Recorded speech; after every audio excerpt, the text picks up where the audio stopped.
Hey, good morning everybody. This is Matt Reisinger at the Reisinger Homes. Welcome to my video blog on green building and building science. I'm here at a remodel project. This is a 1940s neighborhood just a little north of Austin, Texas. We're doing this project with Nick Deaver Architects, and this has just been a really fun project. As you can see, this 1940s house we've got here has been completely taken back to the studs, and we're doing a total house remodel.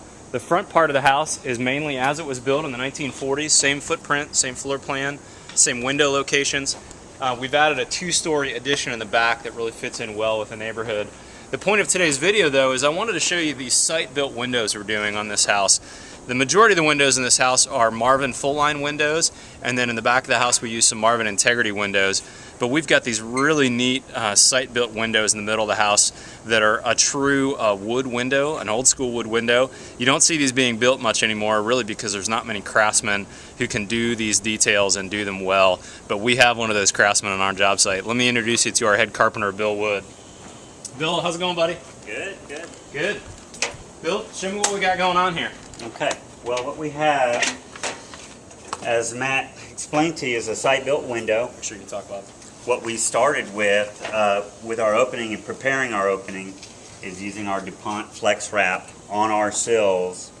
And we actually made up an 1.5 inch thick white oak sill to match the species of the hardwood flooring that we pulled out of here and bundled up and saved. If I can interrupt you for 1 second, one thing that I love about a true hardwood floor, this is a 3/4 white oak, and this is actually a board that was taken out of the house during the demo phase. Bill and his crew pulled out all the floors out of this main part of the house, de-nailed them, bundled them. They're in our Reisinger Homes warehouse hanging out for a few months till we're ready to reinstall them. It's one of the things I love about white oak, or I should say hardwood floors in particular. This board, put in 1940, we're going to pull it out, reinstall it, sand it and finish it, and you won't be able to tell where in the house we've got original 1940s woods and where we've got 2011 hardwoods. What a wonderful and very sustainable product in my mind. So we dropped the level of the subfloor down 3/4 of an inch to accept our 1.5 inch white oak sill. And then what we did is we used the DuPont Flex Wrap over any exposed wood. And on top of our Tyvek layer, too, and on top of our Tyvek layer. Lapped correctly. And then what we did is we had some sill pans made up, and they have a backing and a side and a front that drops down. Now all of our corners are soldered together, and the idea of this is any water that does get behind our window surface or under our sill or behind our siding or trim has a place to go and an exit route, which is so important. These are the areas that most people don't pay a lot of attention to. Yeah. That create all your problems in your future. For sure. For sure. So what you'll see is our white oak sill installed over our pan, which is installed over our Flex Wrap. Our hardwood flooring. It's going to come into that backside. Right into the backside. Beautiful. And then what you have is you have this little area right here that's recessed. That's this pocket here on this sill that's installed. That's where the glass is going to go, correct, Bill? Absolutely. That is where your glass is going to go. Now, we've taken the care to back seal all of our wood prior to putting it up. Yep. So this sill piece that Bill's made, you can see on this back side, it's been fully sealed on all 6 sides.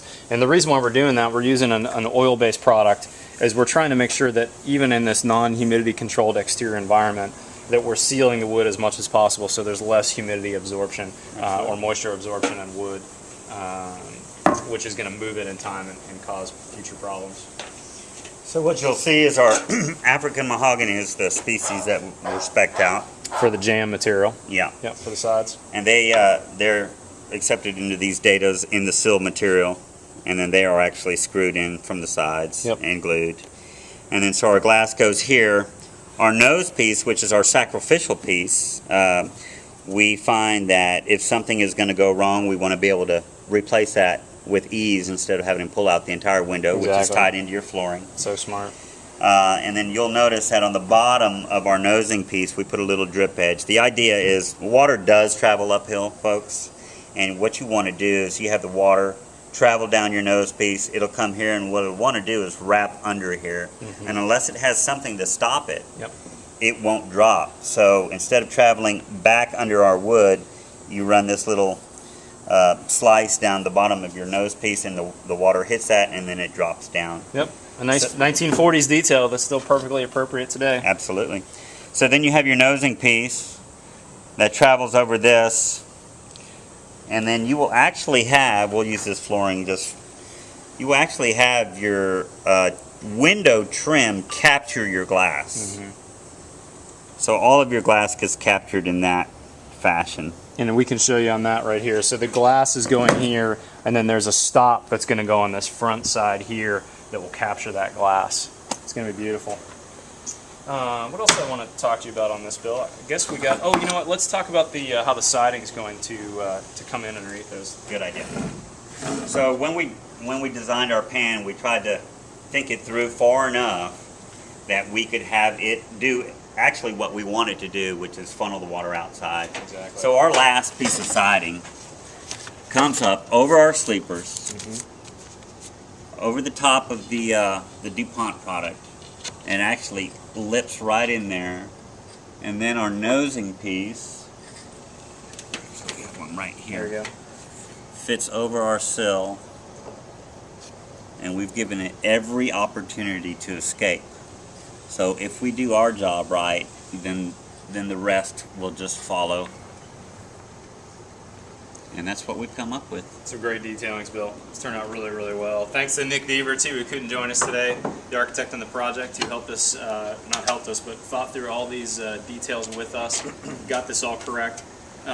We'd like to come back in a couple weeks when this is all done, Bill, so we can really show everybody what it looked like or how it turned out. Thanks for joining us today. We'll see you soon. Okay, we're back. It's been more than a few weeks. It's actually been a few months since we took the last video. The house is nearly complete. We're just a few days away from completion here, and it's really looking beautiful. We've now finished the HardiePlank siding. We did an amazing job of doing a beautiful skirt on the bottom here. Nick Deaver, the architect, did a really cool design with this loop. The front door is just beyond that. And let's go take a look at those site-built windows now that they're finished. They're absolutely beautiful. All this trim on the outside here is Spanish cedar.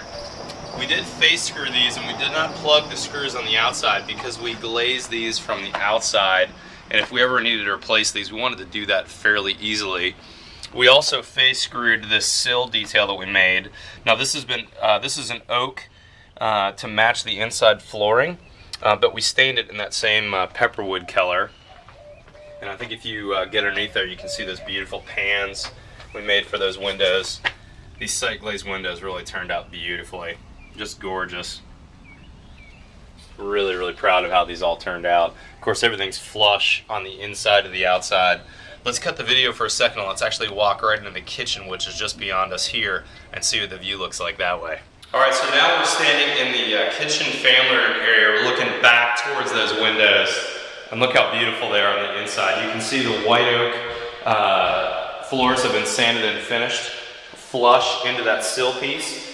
So this is that sill you saw us make right there that comes to here. On the inside, we used African mahogany jambs. You can see those have been screwed and plugged. We're hoping over time that these plugs won't show up quite as much once they suntan a little longer. The plugs are put in a little later. And then on the top side here, this is the same head trim that we're using throughout the house. This is MDF that's been painted with a nice glossy paint, and it really is a beautiful, striking architectural feature on this house. Nick, the architect, just did a beautiful job. Very, very fun to build these and work on and execute all these details with both Bill Wood, who you met earlier, and my carpenters who worked on this. Really some fine craftsmanship. Very, very fun project. Thanks for joining me, everybody, and if you're interested in doing site-built windows, think about those details ahead of time with your architect and builder. Talk through how to weatherproof them, how to be able to take those stops off, so if you needed to replace anything in the future, that would work. And if you can make these details sing like this, it just makes for a showpiece. Everyone's going to be talking about these windows in this house. Have a good day, everybody. We'll see you next time.